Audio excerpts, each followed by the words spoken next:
मासूम मेमने की कहानी। जंगल के बीचों बीच एक शांत और निर्मल नदी बहती थी। उस नदी का पानी इतना साफ था कि नीचे के कंकड़ तक दिखाई देते थे। जंगल के जानवर अक्सर यहीं आकर अपनी प्यास बुझाते थे।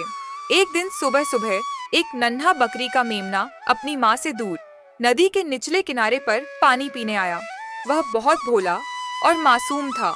उसी समय नदी के ऊपरी हिस्से में एक भूखा भेड़िया पानी पी रहा था।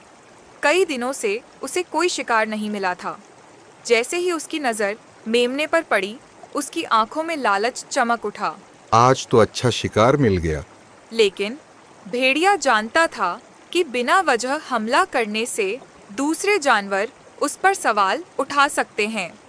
इसलिए उसने मेमने को फंसाने की चाल सोची। भेड़िया गुस्से में, अरे मेमने, क्या तुम्हें जरा भी तमीज नहीं? तुम मेरा पानी गंदा कर रहे हो। मेमना डर गया, लेकिन हिम्मत करके बोला, मालिक, आप नदी के ऊपर खड़े हैं और मैं नीचे। मेरा पानी आप तक कैसे पहुंच सकता है?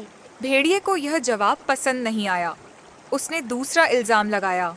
अच्छा, तो पिछले साल तुमने मुझे बहुत बुरा भला कहा था। मेमने की आंखों में आंसू आ गए। मालिक, मैं तो पिछले साल पैदा भी नहीं हुआ था।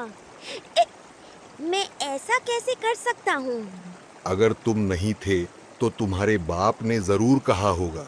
मालिक, मेरे पिता तो बहुत सीधे थे। उन्होंने कभी किसी से झगड़ा नहीं किया। मेमने की हर बात सच्ची थी, लेकिन भेड़िया सच्चाई सुनना ही नहीं चाहता था। उसके लिए ताकत ही सब कुछ थी। भेड़िया गरजते हुए, बहुत हो गया, मुझे बहाने नहीं चाहिए। मैं भूखा हूँ और तुम्हें खाना ही पड़ेगा। इतना कहकर भेड़िया मेमने पर झपटा। मेमना अपनी मासूमियत साबित करता ही रह गया। जंगल की शांत नदी उस दिन भी बहती रही, लेकिन एक निर्दोष की आवाज हमेशा के लिए खामोश हो गई। दोस्तों, हमें इस कहानी से यह शिक्षा मिलती है, जहाँ ज्यादा ताकत होती है, वहाँ बिना न्याय के फैसले भी हो सकते हैं।